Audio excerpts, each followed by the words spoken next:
Um bom dia a todos. Eu estou de volta, Dr. Heleno Lopes, estou no meu escritório em Fortaleza. Hoje é o dia 24 de fevereiro de 2023, sexta-feira. Dr. Raimundo da Silva do Maracanã está aqui no escritório. O aniversário dele é 25 de março. Eu posso, né? Vocês prestem atenção que deu 24 de fevereiro, amanhã é 25 de fevereiro. 25 de fevereiro, 25 de março, 25 de novembro são iguais, os anos comuns. Aliás, uma curiosidade. O Papa Gregório, no dia de hoje, em 1582, fazia público o calendário gregoriano que entraria em vigor no dia 1º de janeiro de 1584. Agora vejam por que o calendário gregoriano. Senhores, eu achei e acho uma inteligência profunda de um homem missionário dedicado a essa causa. Dificílima. Tínhamos calendário juliano, né?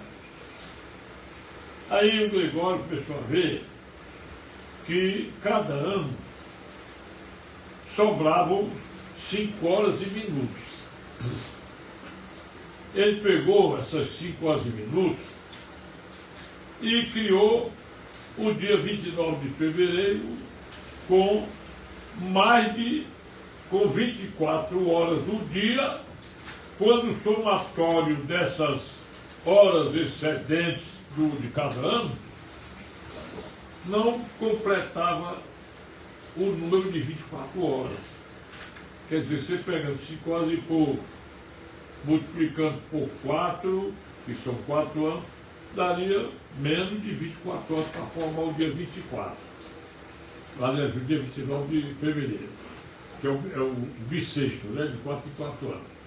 Aí então o Gregório ficou meio preocupado, porque, olha bem, ficou correto dentro da aritmética, eu digo aritmética, que todos os anos bissextos terminariam em 0 ou 00, quando o bissexto terminasse com 0, 4 e 8. Em 2 e em 6, quando o bissexto terminasse ou termina quando o penúltimo algoritmo é ímpar. Ou seja, explicando melhor, você pega o ano 2024, por exemplo.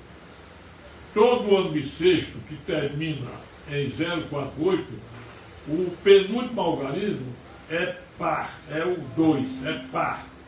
Então, se esse 1924 foi bissexto, 1948 foi bissexto, 1952 foi bissexto, porque quando termina em 2 ou 6, o número antecedente é ímpar. Então, 1952, 5 é ímpar, bissexto, 2. 1996, bissexto. 2000, bissexto, que o 0 é prescrito do 0. Mas existiu a dúvida. Como é que o Papa Gregório resolveu o problema da complementação de 24 horas com horas que não somavam 24 horas. Ou seja, 5 horas e minutos de cada ano, em 4 anos não dá para somar 24 horas. O que ele fez? Os anos que seriam bissextos seriam 1600, 1700, 1800, 1900, 2000, 2100, 2000. Aí ele pegou e fez o seguinte: desses anos bissextos terminados em 0 a 00, aquele que tiver uma dezena ímpar, começando o número, não será bissexto. Então, 1700 não foi bissexto. 1900 não foi bissexto. 2100 não será bissexto. 2300 não será bissexto. Quer dizer, eles entraram na exceção, aí equilibrou a hora e o Sol passou a se colocar no devido lugar dentro daquilo que o movimento de rotação da Terra permite para que as horas sejam contadas dentro daquilo que se chama meridiano de Greenwich, que vai passando o tempo e o dia vai sendo somado. Então, para aprender, mais uma vez, 1700, ou seja, todo número que começar com dezena ímpar, ele não é bissexto. Ímpar 00, né? Eu estou dizendo 1700, 00. 1900, 00. 2100, 00. Não é bissexto, ele começa no ímpar. Agora, como é que se conhece o bissexto? Vou repetir. Todo bissexto termina em 2, 4, 6, 8 e 0. Os bissextos que terminam em 2, 4 e 6, eles têm o penúltimo algarismo ímpar, 1916, 2016, 2036, 1912, foi bissexto. Quando termina 048, é precedido do algarismo par. Então, 1908 foi bissexto. 1948 foi bissexto. 2016 foi bissexto. 2024 parou de ser bissexto. Outra novidade e curiosidade. No ano comum, o janeiro é igual a outubro. Então, o dia 1º de janeiro deste ano foi sábado. O dia 1º de outubro será sábado. O dia 1º de fevereiro, quarta-feira. 1º de março, 1º de novembro, quarta-feira. 1º de setembro será quinta-feira. 1º de dezembro será quinta-feira. Olha bem. 1º de abril este ano vai ser um sábado. 1º de julho, sábado. Nos anos bissextos, janeiro passa a ser igual a julho e abril, deixa de ser igual a outubro. Fevereiro passa a ser igual a agosto. Ficam juntos também, permanentemente, março e novembro, abril e julho, setembro e dezembro. Gostaram? É só escrever aqui. Entenderam? Você pega e grava e depois vai, volta o vídeo, confere com o calendário e depois me diga, tá bom? Eu só tenho, vou fazer agora, 83 anos, tá certo, pessoal? Cabra velho, no batente da advocacia, mas com gosto, com alegria. A gente fica morrendo de saudade, né, pessoal? Saudade, inclusive eu perdi, porque meu computador queimou mesmo, que virou. Eu perdi minhas poesias, estavam no computador, estou tentando recuperar. E eu vou dizer aqui um soneto que eu me lembrei, não adianta você copiar, nem dizer que é seu, porque eu já botei no computador, já mandei listar. Eu digo isso aqui, depois você vai me dizer o nome desse soneto meu. O doutor Nato está aqui. Palavra misteriosa, sublimada pelo amor, és a fonte dolorosa de tanta tristeza e dor. Já te cantaram em versos aos pés da Virgem Maria, e andando por universos és prece do dia a dia. Estás na alma da gente, desde o rico ao proletário. És coisa que a gente sente, que nunca teve seu dono. E em qualquer dicionário, saudade não tem sinônimo. Pronto, aí o nome da poesia, saudade. Agora, o esforço que eu estou fazendo de me lembrar de cada poema, cada soneto, cada prova, mas eu vou lembrar, vou botar tudo no computador, tá bom? Felizmente, Deus me deu esse dom de aprender as coisas e decorar, viu, pessoal? Desculpem a falta de mulher chique, viu? Pessoal, o dia de ontem, eu fico virando, Jovem Pan que está uma porcaria, televisão. CNN, grosseria, pura mentira, pura truculência, pura coisa ruim. Mas a notícia é elogiosa, melodiosa em favor dessa turma de canhoto, de comunistas que está no poder, que eu não aceito.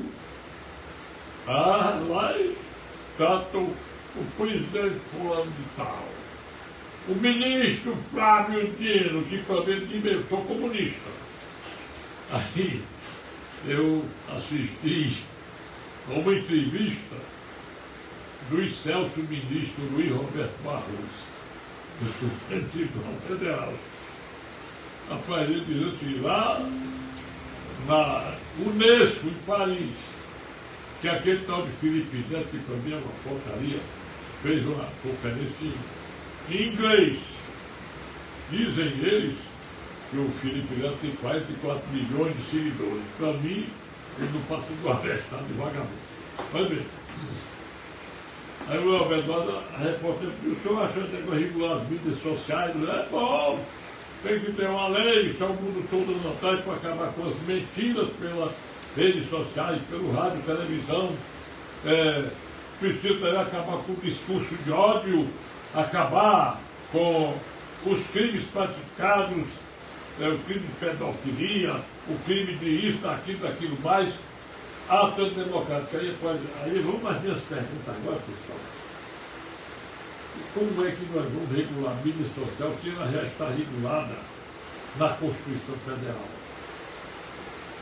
Doutor, se eu, por exemplo, se eu divulgo incentivos a um crime, a pedofilia, está lá no código, apologia ao crime. Se eu calunio, difamo ou injurio, está lá no Código Penal, artigo 138, calúnia, 139, difamação, 140, injúria. Olha bem, prerrogativas. Se eu ameaço alguém pela mídia social, de qualquer canal, de rádio, televisão, por jornal, aqui por esse canal, existem 3 direitos de quem se sente ofendido. O primeiro é o direito de resposta previsto no artigo 5º, inciso 5, 5º da Constituição Federal.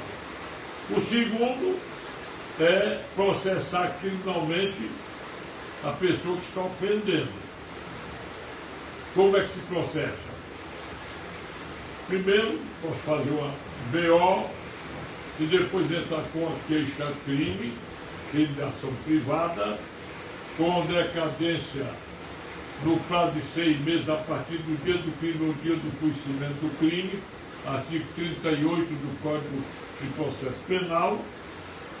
E então eu faço isso e entro com ação de reparação de danos morais.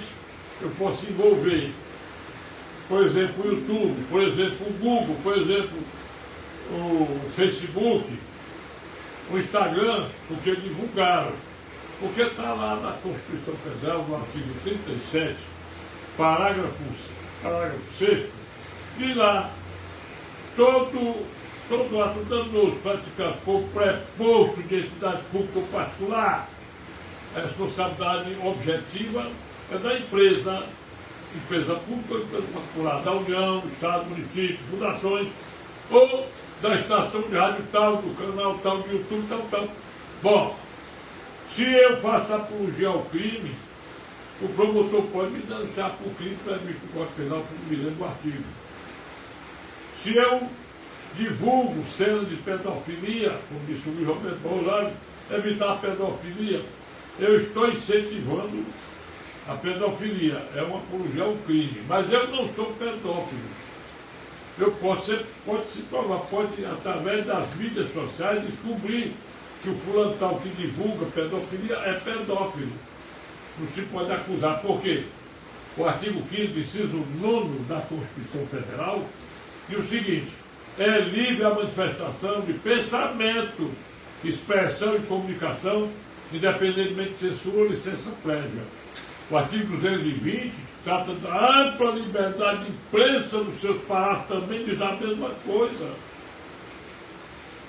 E o artigo 5º, inciso 10º da Constituição, assegura aos ofendidos o direito de propor a medida judicial cabível. Não cabe eu ser ofendido, ser caluniado, e o doutor Lato chegar e fazer uma queixa-crime dizendo que o fulano ofendeu o doutor Heleno. Não pode, porque ele é parte ilegítima. Quando se trata de servidor público ofendido em razão do seu cargo, no caso da ministra Carmen Lúcia, só a ela cabia e cabe ainda, está no quadro, representar criminalmente contra o Roberto Jefferson, para que ele seja processado por crime de calúnia, difamação, injúria e ameaça do diabo, por força do artigo 145, parágrafo único do Código Penal, por ser servidora pública federal, artigo 140, inciso 2º, que é agravante da ofensa ao servidor público do exercício, podendo a ministra renunciar ao direito de representação, previsto no artigo 38, e dentro do próprio artigo 38 propor a queixa-crime contra o Roberto Jefferson. Aí veio o ministro Alexandre Moraes e fez aquela confusão, decretou a prisão do homem. É ilegal, a prisão é ilegal. É ilegal. Agora, vou dizer uma coisa, é aquela pergunta que eu faço.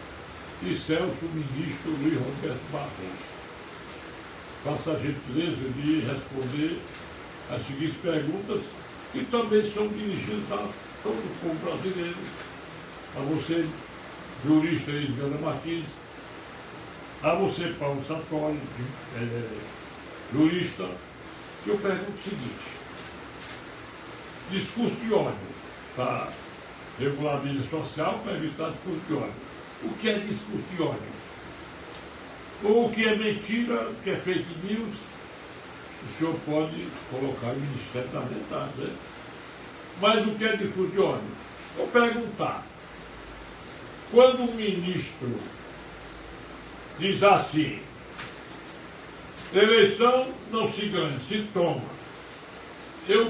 será que isso é bom para o ministro? Será que isso é ou não é discurso de ódio?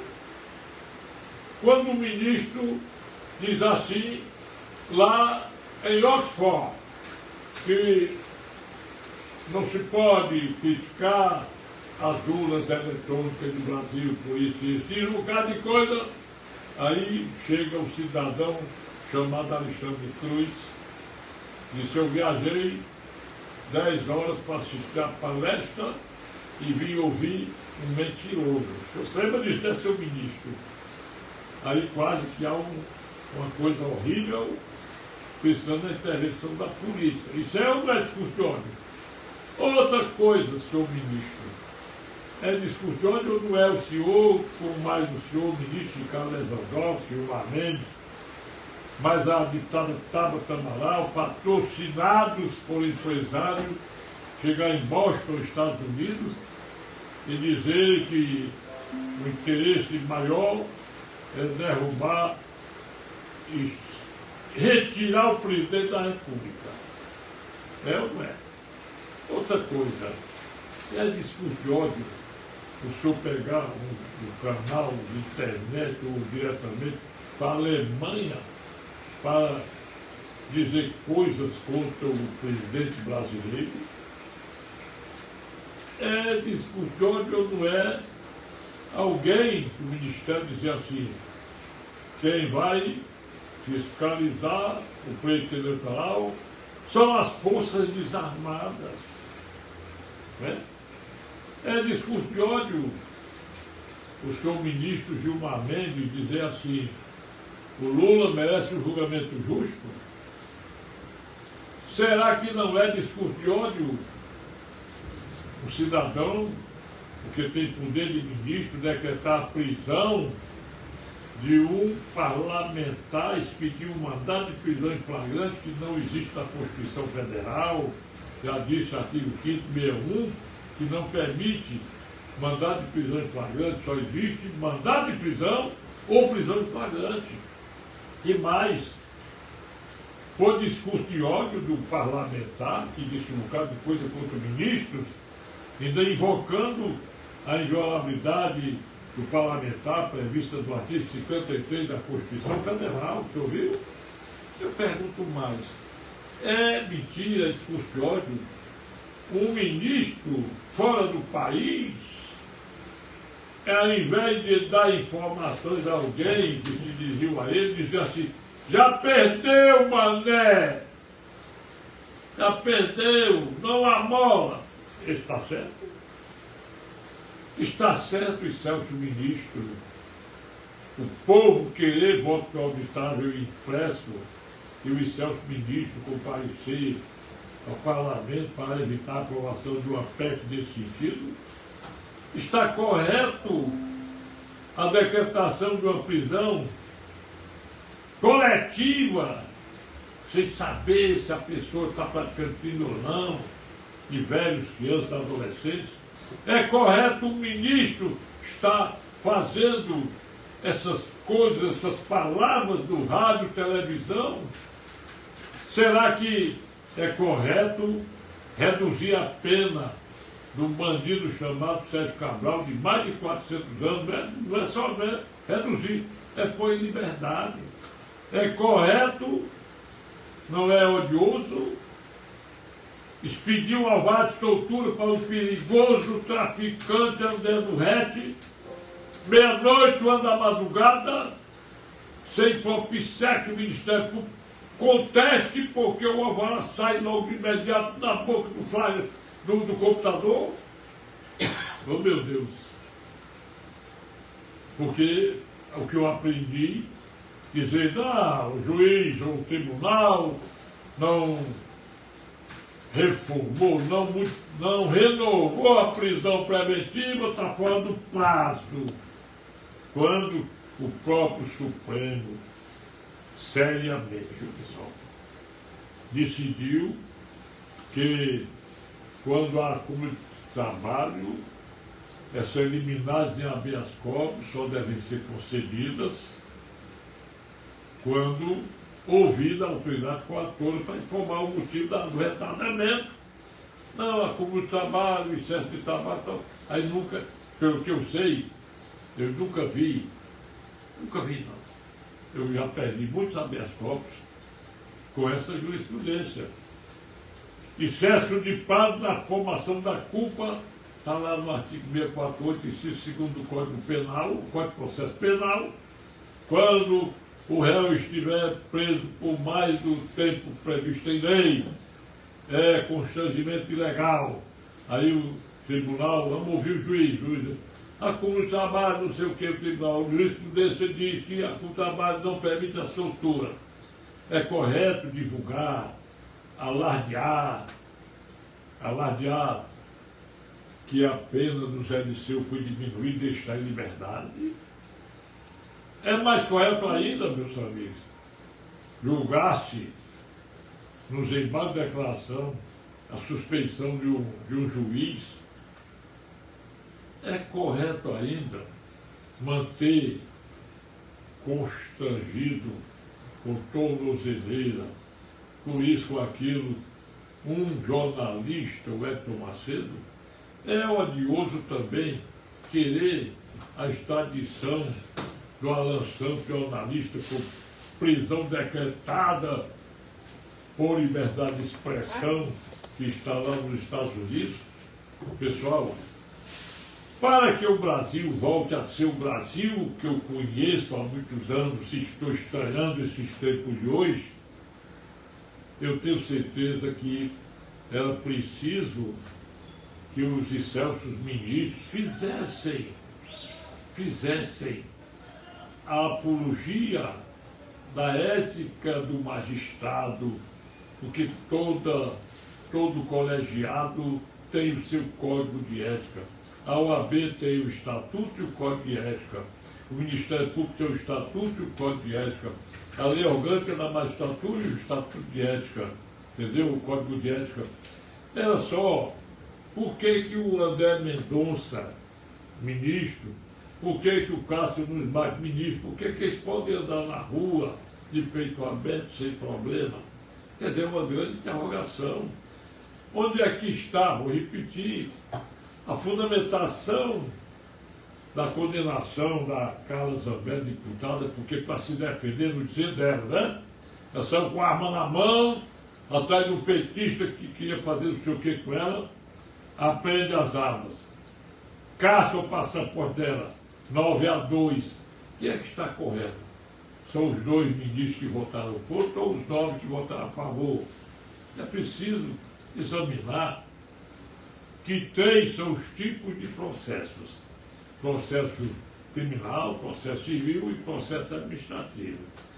Não se pode punir administrativamente da forma que dá até para entender, porque lei, fundamentação, eu nunca ouvi uma leitura de decisões lá de Brasília que dissesse esse artigo tal, ou jurisprudência tal.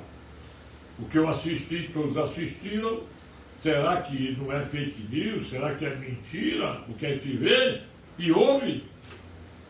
Será que ninguém sabe da perseguição aos patriotas e o apoio a um governo que prega o socialismo chinês? Será também que é justo a gente assistir na televisão um ministro abraçar o advogado do cara lá que corrompe, porque ele foi salvo daquelas penas?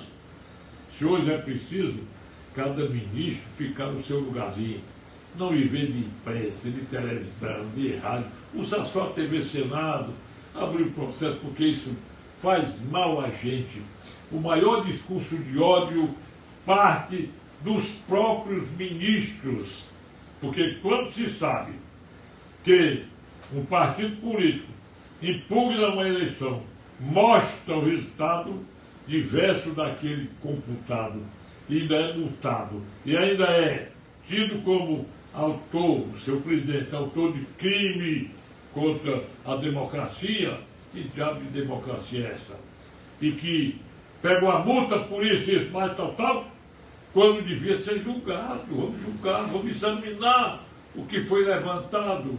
Por que não quiseram voto impresso? Por que não querem uma perícia no Código-Fontes? Por que tudo isso? Porque se persegue um homem que botou o Brasil como um dos maiores, de maior progresso e evolução, com pandemia, com guerra da Rússia e tudo, inflação menor do que a dos Estados Unidos e da própria China, o PIB crescendo.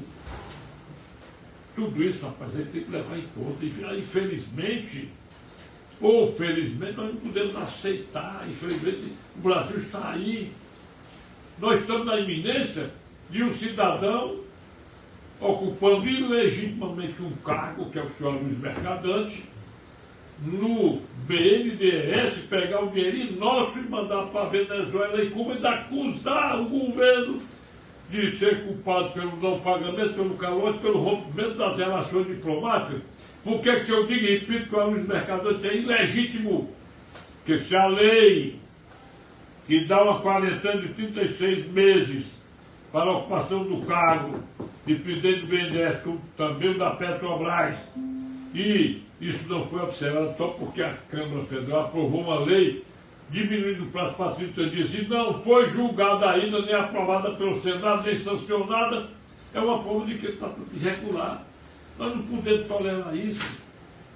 Apesar de tudo aquilo que aconteceu no dia 8 de janeiro, que nós sabemos, todo mundo sabe, por que está o medo da CPI, por que foi gravado de sigilo, foram gravadas de sigilo as imagens do dia 8 de janeiro, a infiltração, o conhecimento prévio, sem providência de quem tinha o dever de tomar providência, desde o Ministro da Justiça, avisado pela ADIR, a ABIN e pelo GSI.